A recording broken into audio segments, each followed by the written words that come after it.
Genesis chapter 37. Jacob lived in the land where his father had stayed, the land of Canaan. This is the account of Jacob's family line. Joseph, a young man of 17, was tending the flocks with his brothers, the sons of Bilhah and the sons of Zilpah, his father's wives, and he brought their father a bad report about them. Now Israel loved Joseph more than any of his other sons, because he had been born to him in his old age, and he made an ornate robe for him. When his brothers saw that their father loved him more than any of them, they hated him and could not speak a kind word to him. Joseph had a dream, and when he told it to his brothers, they hated him all the more. He said to them, "Listen to this dream I had. We were binding sheaves of corn out in the field, when suddenly my sheaf rose and stood upright, while your sheaves gathered round mine and bowed down to it." His brothers said to him, "Do you intend to reign over us? Will you actually rule us?" And they hated him all the more because of his dream and what he had said. Then he had another dream, and he told it to his brothers. "Listen," he said, "I had another dream, and this time the sun and moon and 11 stars were bowing down to me." When he told his father as well as his brothers, his father rebuked him and said, "What is this dream you had? Will your mother and I and your brothers actually come and bow down to the ground before you?" His brothers were jealous of him, but his father kept the matter in mind. Now his brothers had gone to graze their father's flocks near Shechem, and Israel said to Joseph, "As you know, your brothers are grazing the flocks near Shechem. Come, I'm going to send you to them." "Very well," he replied. So he said to him, "Go and see if all is well with your brothers and with the flocks, and bring word back to me." Then he sent him off from the valley of Hebron. When Joseph arrived at Shechem, a man found him wandering around in the fields and asked him, "What are you looking for?" He replied, "I'm looking for my brothers. Can you tell me where they are grazing their flocks?" "They've moved on from here," the man answered. "I heard them say, 'Let's go to Dothan.'" So Joseph went after his brothers and found them near Dothan. But they saw him in the distance, and before he reached them they plotted to kill him. "Here comes that dreamer," they said to each other. "Come now, let's kill him and throw him into one of these cisterns, and say that a ferocious animal devoured him. Then we'll see what comes of his dreams." When Reuben heard this, he tried to rescue him from their hands. "Let's not take his life," he said. "Don't shed any blood. Throw him into this cistern here in the wilderness, but don't lay a hand on him." Reuben said this to rescue him from them and take him back to his father. So when Joseph came to his brothers, they stripped him of his robe, the ornate robe he was wearing, and they took him and threw him into the cistern. The cistern was empty, there was no water in it. As they sat down to eat their meal, they looked up and saw a caravan of Ishmaelites coming from Gilead. Their camels were loaded with spices, balm and myrrh, and they were on their way to take them down to Egypt. Judah said to his brothers, "What will we gain if we kill our brother and cover up his blood? Come, let's sell him to the Ishmaelites, and not lay our hands on him. After all, he is our brother, our own flesh and blood." His brothers agreed. So when the Midianite merchants came by, his brothers pulled Joseph up out of the cistern and sold him for 20 shekels of silver to the Ishmaelites, who took him to Egypt. When Reuben returned to the cistern and saw that Joseph was not there, he tore his clothes. He went back to his brothers and said, "The boy isn't there. Where can I turn now?" Then they got Joseph's robe, slaughtered a goat and dipped the robe in the blood. They took the ornate robe back to their father and said, "We found this. Examine it to see whether it is your son's robe." He recognized it and said, "It is my son's robe. Some ferocious animal has devoured him. Joseph has surely been torn to pieces." Then Jacob tore his clothes, put on sackcloth, and mourned for his son many days. All his sons and daughters came to comfort him, but he refused to be comforted. "No," he said, "I will continue to mourn until I join my son in the grave." So his father wept for him.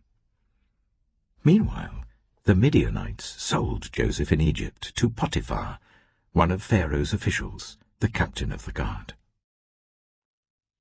Genesis chapter 38. At that time, Judah left his brothers and went down to stay with a man of Adullam named Hira.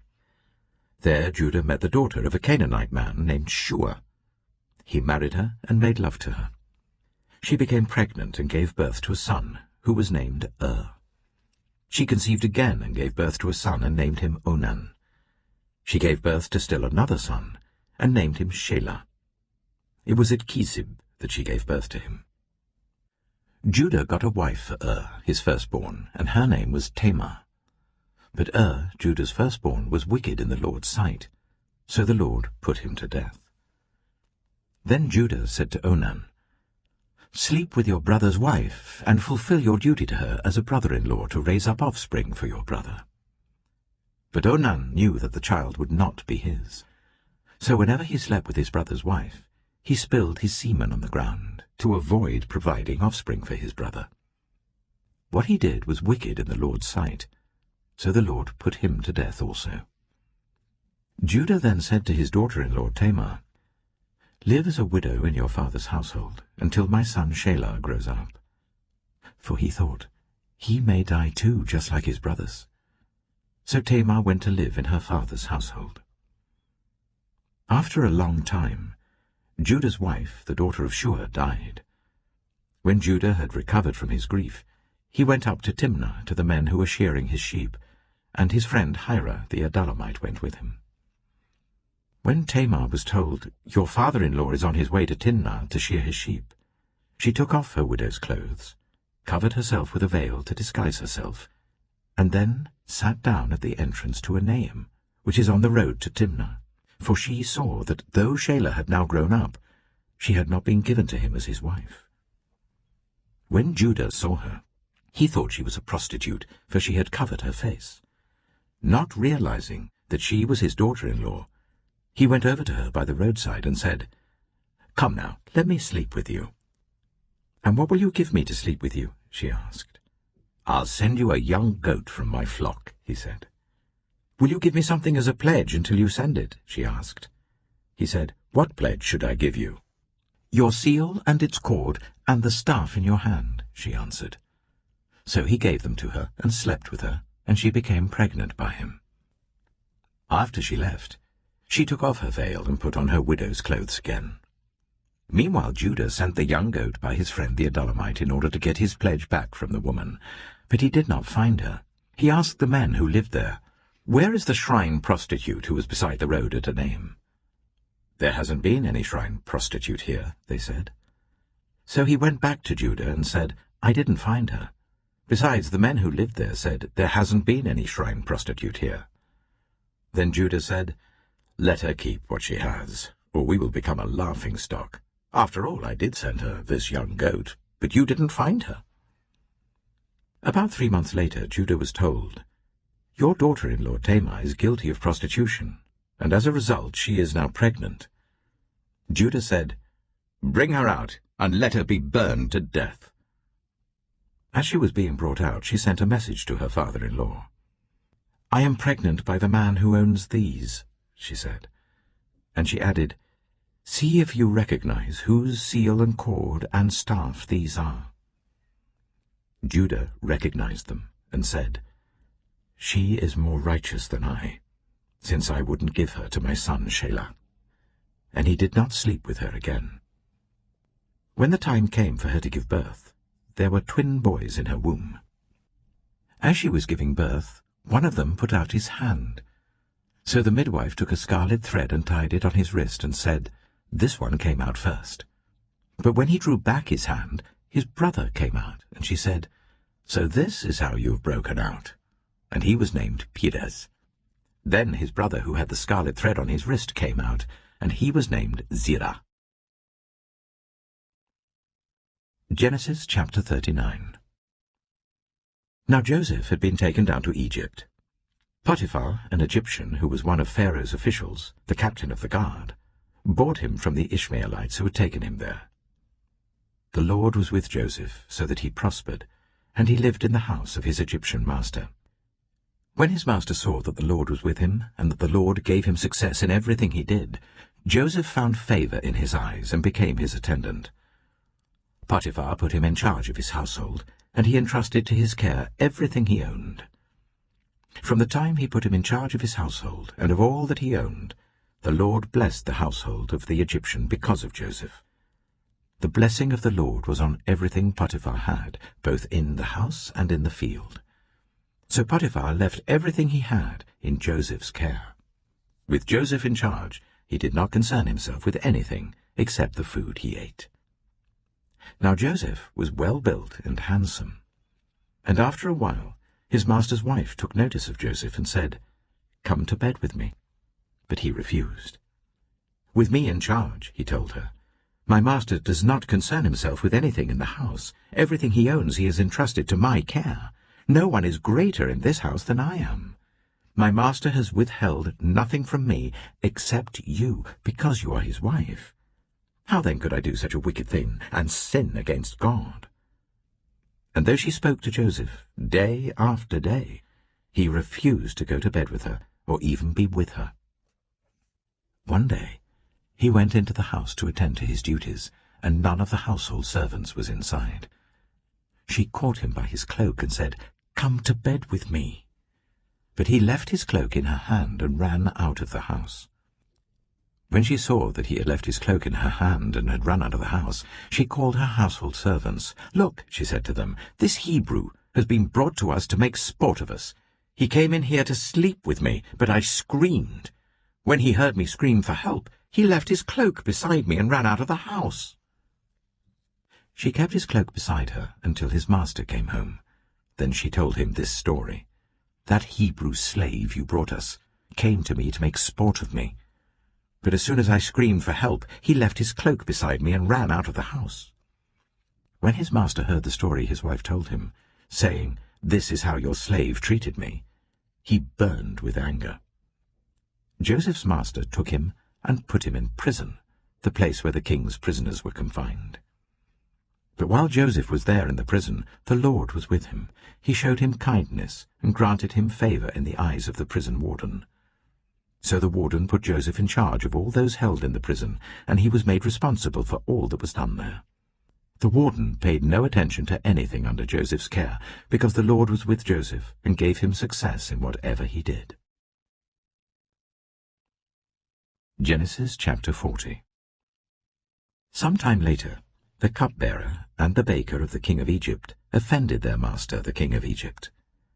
Pharaoh was angry with his two officials, the chief cupbearer and the chief baker, and put them in custody in the house of the captain of the guard, in the same prison where Joseph was confined. The captain of the guard assigned them to Joseph, and he attended them.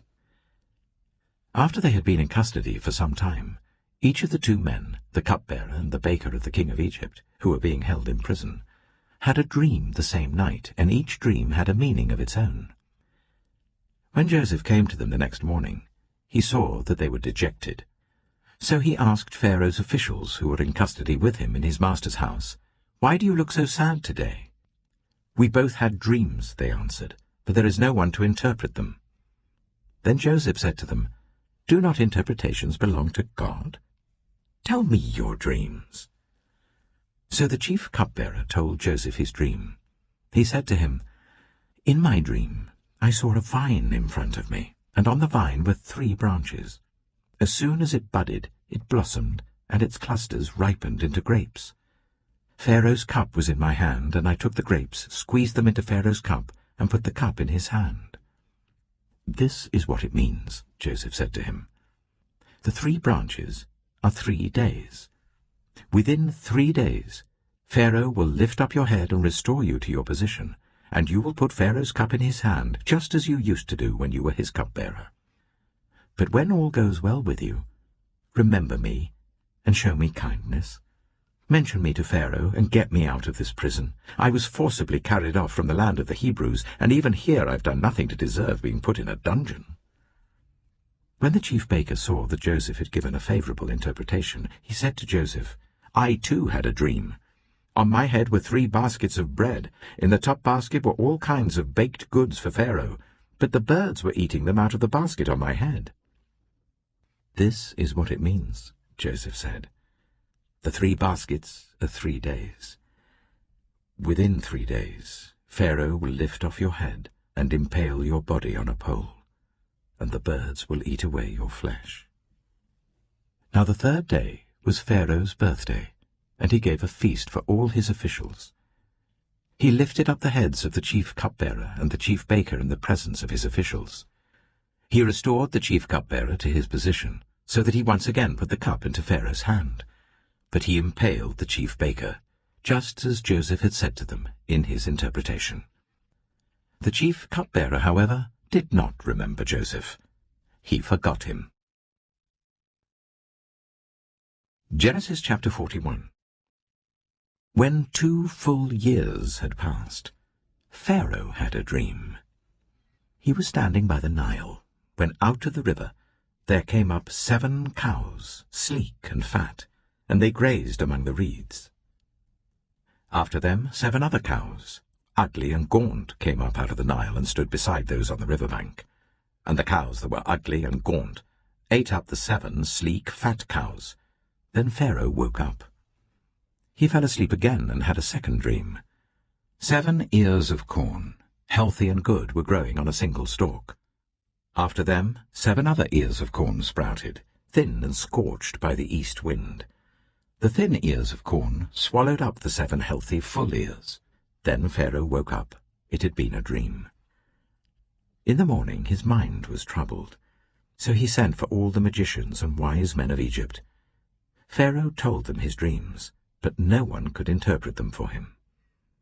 Then the chief cupbearer said to Pharaoh, "Today I'm reminded of my shortcomings. Pharaoh was once angry with his servants, and he imprisoned me and the chief baker in the house of the captain of the guard. Each of us had a dream the same night, and each dream had a meaning of its own. Now a young Hebrew was there with us, a servant of the captain of the guard. We told him our dreams, and he interpreted them for us, giving each man the interpretation of his dream. And things turned out exactly as he interpreted them to us. I was restored to my position, and the other man was impaled." So Pharaoh sent for Joseph, and he was quickly brought from the dungeon. When he had shaved and changed his clothes, he came before Pharaoh. Pharaoh said to Joseph, "I had a dream, and no one can interpret it. But I have heard it said of you that when you hear a dream, you can interpret it." "I cannot do it," Joseph replied to Pharaoh, "but God will give Pharaoh the answer he desires." Then Pharaoh said to Joseph, "In my dream I was standing on the bank of the Nile. Then out of the river there came up 7 cows, fat and sleek, and they grazed among the reeds.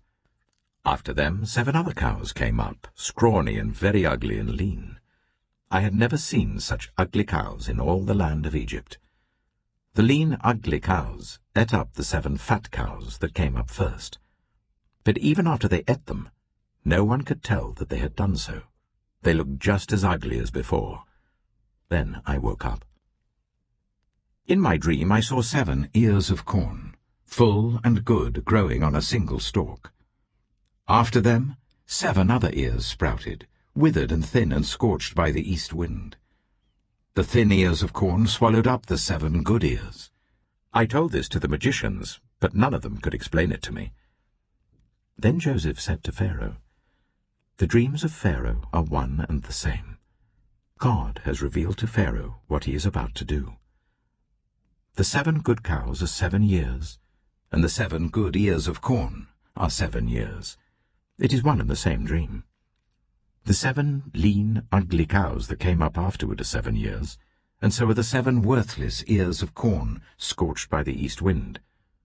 They are 7 years of famine. It is just as I said to Pharaoh. God has shown Pharaoh what he is about to do.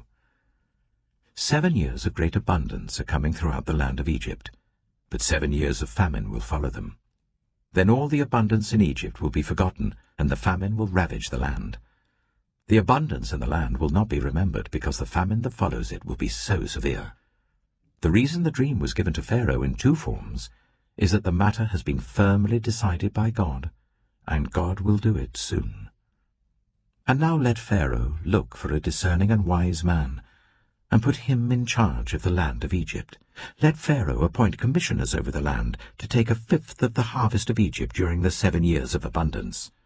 They should collect all the food of these good years that are coming, and store up the grain under the authority of Pharaoh, to be kept in the cities for food.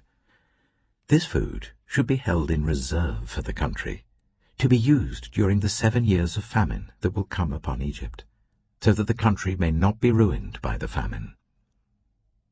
The plan seemed good to Pharaoh and to all his officials. So Pharaoh asked them, "Can we find anyone like this man, one in whom is the Spirit of God?" Then Pharaoh said to Joseph, "Since God has made all this known to you, there is no one so discerning and wise as you. You shall be put in charge of my palace, and all my people are to submit to your orders. Only with respect to the throne will I be greater than you." So Pharaoh said to Joseph, "I hereby put you in charge of the whole land of Egypt." Then Pharaoh took his signet ring from his finger and put it on Joseph's finger. He dressed him in robes of fine linen and put a gold chain around his neck. He had him ride in a chariot as his second in command, and people shouted before him, "Make way!" Thus he put him in charge of the whole land of Egypt. Then Pharaoh said to Joseph, "I am Pharaoh, but without your word, no one will lift hand or foot in all Egypt." Pharaoh gave Joseph the name Zapanath-Paneah, and gave him Asenath, daughter of Potiphera, priest of On, to be his wife. And Joseph went throughout the land of Egypt. Joseph was 30 years old when he entered the service of Pharaoh, king of Egypt, and Joseph went out from Pharaoh's presence and travelled throughout Egypt. During the 7 years of abundance the land produced plentifully. Joseph collected all the food produced in those 7 years of abundance in Egypt, and stored it in the cities. In each city he put the food grown in the fields surrounding it. Joseph stored up huge quantities of grain, like the sand of the sea. It was so much that he stopped keeping records because it was beyond measure. Before the years of famine came, 2 sons were born to Joseph by Asenath, daughter of Potiphera, priest of On. Joseph named his firstborn Manasseh, and said, "It is because God has made me forget all my trouble and all my father's household." The second son he named Ephraim, and said, "It is because God has made me fruitful in the land of my suffering." The 7 years of abundance in Egypt came to an end, and the 7 years of famine began, just as Joseph had said. There was famine in all the other lands, but in the whole land of Egypt there was food.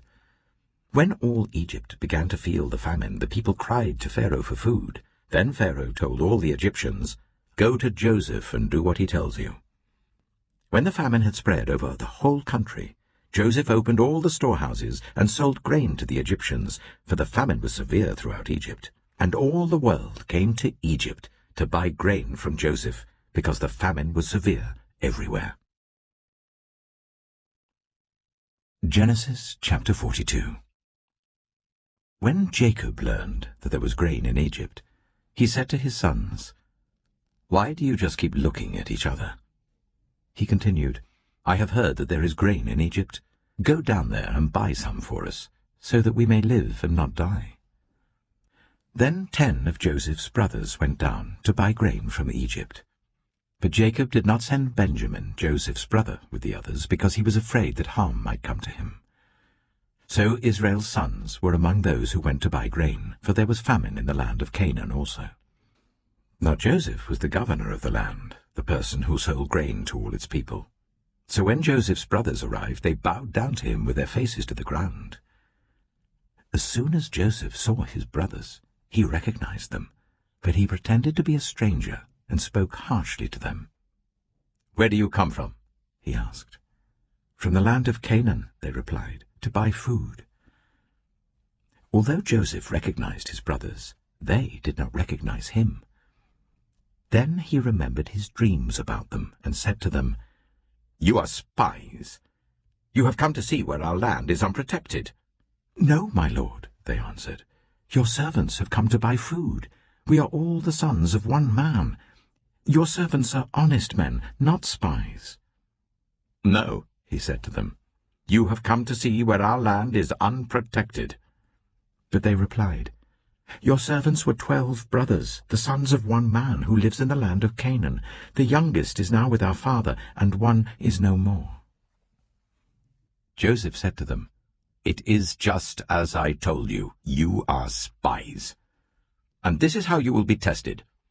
As surely as Pharaoh lives, you will not leave this place unless your youngest brother comes here. Send one of your number to get your brother. The rest of you will be kept in prison, so that your words may be tested to see if you are telling the truth. If you are not, then as surely as Pharaoh lives, you are spies." And he put them all in custody for 3 days. On the 3rd day Joseph said to them, "Do this, and you will live, for I fear God. If you are honest men, let one of your brothers stay here in prison, while the rest of you go and take grain back for your starving households. But you must bring your youngest brother to me, so that your words may be verified, and that you may not die." This they proceeded to do. They said to one another, "Surely we are being punished because of our brother. We saw how distressed he was when he pleaded with us for his life, but we would not listen. That's why this distress has come on us." Reuben replied, "Didn't I tell you not to sin against the boy? But you wouldn't listen. Now we must give an accounting for his blood." They did not realize that Joseph could understand them, since he was using an interpreter.